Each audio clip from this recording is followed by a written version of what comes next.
Kadai Kekalam. ஒரு பொண்ணோட birthday and அன்னைக்கு செம்ம செலிப்ரேஷன் அண்ட் நிறைய கிஃப்ட்ஸ் அவளுக்கு கிடைச்சிது.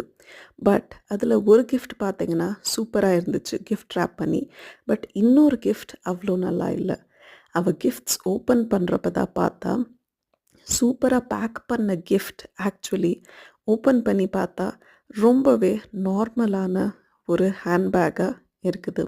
But at the same time இன்னொரு கிஃப்ட் பேக்கேஜ் வந்து ரொம்ப சிம்பிளாக ஜஸ்ட் ஒரு கிளாத் பையா இருந்தால் கூட அதுக்குள்ளே இருந்து வந்தது பியூட்டிஃபுல் ட்ரெஸ்ஸஸ். இதை பார்த்ததுக்கப்புறம் அந்த பொண்ணுக்கு ரியலைஸ் ஆச்சு தட் அப்பியரன்சஸ் ஆர் டிசெப்டிவ். ஆமாங்க, எவ்வளவோ வாட்டி நம்ம கூட ஜட்ஜ் பண்ணிடுறோம் இல்லையா?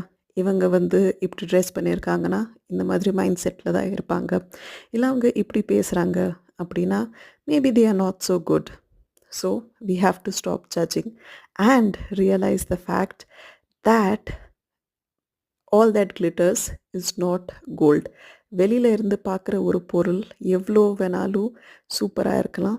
But what matters is what is there within the heart. இந்த வீடியோ உங்களுக்கு பிடிச்சிருந்துச்சுனாக்க லைக் அண்ட் சப்ஸ்கிரைப் பண்ணுங்கள். only to ரேஷ்மா கதைகள்.